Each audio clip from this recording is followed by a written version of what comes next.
चीन जो अपनी चालबाजियों के लिए जाना जाता है, चीन जो हमेशा भारत के खिलाफ साजिश रचने के लिए तैयार रहता है, चीन जो हमेशा भारत के खिलाफ 1962 की जंग की शेखी बगेरता है, लेकिन यही चीन 1962 के महज 5 साल बाद हुई उस लड़ाई का जिक्र कभी नहीं करता जब उसके हजारों सैनिकों को भारत के वीर सपूतों ने ऐसा मजा चखाया कि वो दुम दबाकर भागता फिरा था। 1962 की जंग में भारत भले ही चीन से हार गया हो, लेकिन 1967 में इसी भारत ने चीन के दांत खट्टे कर दिए थे और 80 से ज्यादा भारतीय जवानों ने शहादत देकर चीन के 300 से ज्यादा सैनिकों को मार गिराया था और यह जंग जीत ली थी। आज बात उसी लड़ाई की करेंगे और जानेंगे कि भारत से पंगा लेने का अंजाम चीन को कैसे भुगतना पड़ा था। नमस्कार, बहुत स्वागत आप सभी का। मैं हूं आपके साथ चेतन पाठक और आप देख रहे हैं एनएमएफ न्यूज।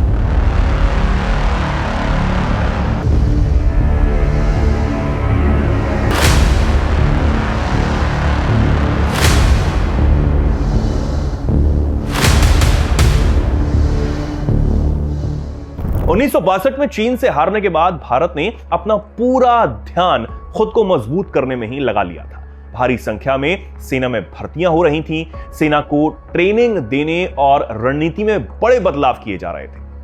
भारत एक तरफ चीन से बातचीत तो कर ही रहा था, लेकिन कोई भी कमी अब आने वाली संभावित परिस्थितियों के लिए नहीं छोड़ना चाहता था। मतलब अगर दोबारा हमला होता है तो हमारी सेना पूरी तैयार होनी चाहिए, इस पर ध्यान दिया जा रहा था। 1962 में मिली जीत के बाद तो चीन वैसे भी और ज्यादा आक्रामक हो ही गया था। इसलिए हमें ऐसे जवानों को ट्रेंड करना था जो चीनी सैनिकों की तरह पहाड़ी इलाकों में लड़ सकें और मजबूती के साथ हर परिस्थिति का सामना भी कर सकें। 1962 में जब भारत को चीन के हाथों हार का सामना करना पड़ा तो हर कोई गहरे गम में डूब चुका था, लेकिन सेना ने अपना मनोबल गिरने नहीं दिया और वो हर पल खुद को मजबूत करने पर काम करती रही। लेकिन चीन की नजर भारत की जमीन पर थी और वो उसे कब्जा करने की नीयत हमेशा से रखता था। 14,200 फीट पर स्थित नाथुला दर्रा तिब्बत सिक्किम सीमा पर है, जिससे होकर पुराना गैंगटॉक, यातुंग, ल्हासा व्यापार मार्ग गुजरता है। यूं तो सिक्किम तिब्बत सीमा साफ तरीके से बनी है, पर चीन ने कभी भी सिक्किम को भारत का हिस्सा नहीं माना। 1965 के भारत पाकिस्तान युद्ध के दौरान भी चीन ने पाकिस्तान के कहने पर भारत के मैटर पर पूरी तरह टांग अड़ाई और सिक्किम को नाथुला और जेलिप ला दर्रे को भारत से खाली करने को कह डाला। भारत के 17 माउंटेन डिवीजन ने जेलिप ला को खाली तो कर दिया, लेकिन नाथुला पर भारत का आधिपत्य जारी रहा।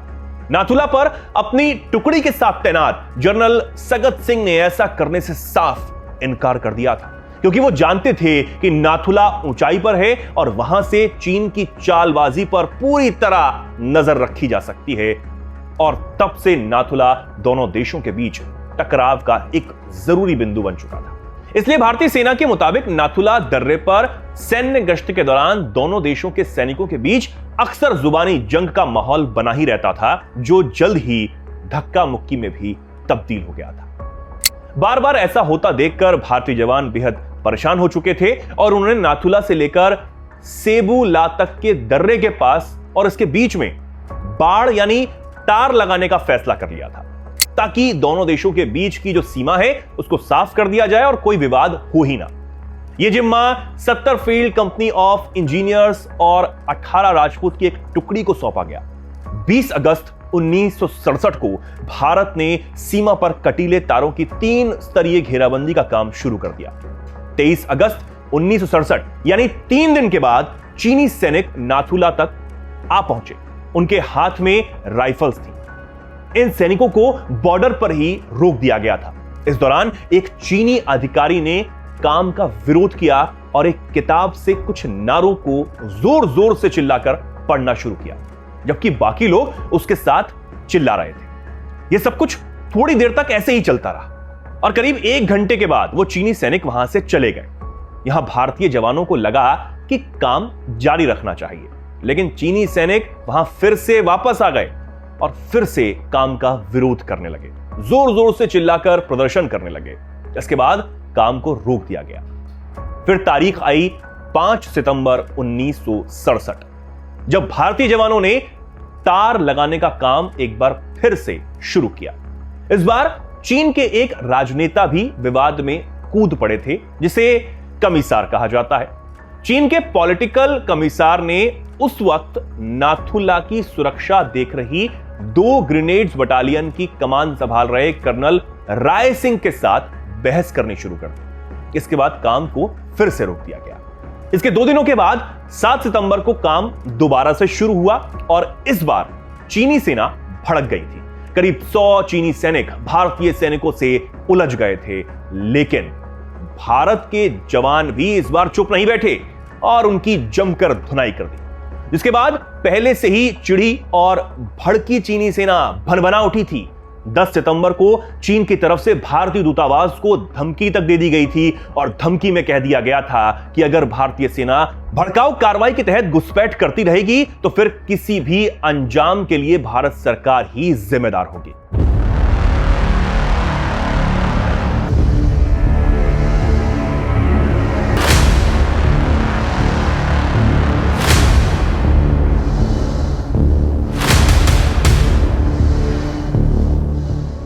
लेकिन इन धमकियों से भारत पर कोई असर नहीं पड़ा था। अब तारीख आ चुकी थी 11 सितंबर 1967, जब यह काम पूरा हो जाना था। इस दिन जैसे ही काम शुरू हुआ, लेकिन यह दिन बाकी दिनों से बहुत अलग था। इस दिन भी चीन की तरफ से काम का विरोध किया जाने लगा, लेकिन पहले से पूरी प्लानिंग करके आए चीनी सैनिकों ने पहले commanding officer colonel Rai Singh के साथ बहस की और फिर वही हुआ जिस बात का डर था। अचानक मशीन गनों से गोलियां बरसानी चीनी सैनिकों ने शुरू कर दी। खुले मैदान में जहां गोलियों से बचने के लिए कोई जगह नहीं थी, वहां इस तरह से गोलियां बरसी तो भारतीय सेना का बहुत नुकसान हुआ। कर्नल जमीन पर ही गिर पड़े और उन्हें 3 गोलियां लगी। मिनटों में ही जितने भी भारतीय सैनिक खुले में खड़े थे या काम कर रहे थे, वो शहीद हो गए। फायरिंग इतनी जबरदस्त थी कि भारतीयों को अपने घायलों तक को उठाने का मौका नहीं मिला। शहीद और घायल सैनिकों की संख्या ज्यादा थी क्योंकि भारत के सभी सैनिक बाहर थे और वहां खुले मैदान में आड़ लेने के लिए कोई भी जगह मौजूद नहीं थी। तब अचानक से अपने साथियों का ऐसा हाल देखकर जनरल सगत सिंह से रहा नहीं गया और उन्होंने बिना किसी आदेश का इंतजार किए अपनी तोपों का मुंह चीनी सैनिकों की तरफ खुलवा दिया। यह फैसला इतना बड़ा था कि तोप की फायरिंग का हुक्म देने का अधिकार सिर्फ प्रधानमंत्री के पास ही हुआ करता था, यानी कि सेना अध्यक्ष के पास भी इस फैसले को लेने का अधिकार नहीं था। लेकिन जब ऊपर से कोई हुक्म नहीं आया और चीनी दबाव बढ़ने लगा तो जनरल सगत सिंह ने यह फैसला लिया और इसका नतीजा यह हुआ कि चीन को बहुत नुकसान हुआ और उसके 300 से ज्यादा सैनिक चंद मिनटों में ही ठिकाने लग गए। अब यह काम जंग के ऐलान जैसा ही था कि गोलियों के जवाब में तोप से गोले बरसाए गए थे। 4 दिन तक की लड़ाई ऐसे ही जारी रही। पल पल भारतीय सेना चीनी सैनिकों पर भारी पड़ रही थी। दिन रात चीनी सैनिकों को मारा जा रहा था। चीनी सैनिकों के पसीने छूट रहे थे। आखिरकार भारत के तगड़े प्रहार के बाद चीनी सेना को पीछे हटना ही पड़ा और 13 सितंबर 1967 को चीनी जवानों की तरफ से बिना किसी शर्त के युद्ध विराम की पेशकश कर दी गई। इसके बाद 15 सितंबर 1967 को lieutenant general Jagjit Singh Arora, lieutenant general Sam Manekshaw और जनरल सगत सिंह की मौजूदगी में चीनी जवानों ने उन भारतीय सैनिकों के शव सौंपे जो शहीद हो गए थे। इसके बाद 1 अक्टूबर 1967 को चीन की पीपल्स लिबरेशन आर्मी ने चाओला इलाके में फिर से भारत के सब्र की परीक्षा लेने की कोशिश की, इसका दुस्साहस किया, पर वहां मुस्तैद 7/11 गोरखा राइफल्स और 10 जैक राइफल्स नामक भारतीय बटालियन ने इस दुस्साहस को पूरी तरह नाकाम कर दिया और चीन को फिर से सबक सिखाया और उसे पूरी तरह बेबस कर दिया। चीन को अब समझ आ चुका था कि अब यह 1962 वाला भारत नहीं रह गया है और हमारे वीर जवानों के मन से चीन का डर भी पूरी तरह निकल चुका था। 1962 के बाद चीन के सैनिकों को लग रहा था कि वो भारतीय सैनिकों का मनोबल तोड़ चुके हैं, लेकिन यह पूरी तरह गलत साबित हुआ। चीन से लड़ते हुए अपना सर्वोच्च बलिदान देने वाले हमारे वीर जवानों को एनएमएफ न्यूज की टीम नमन करती है और अपने बहादुर जवानों को हम सलाम करते हैं।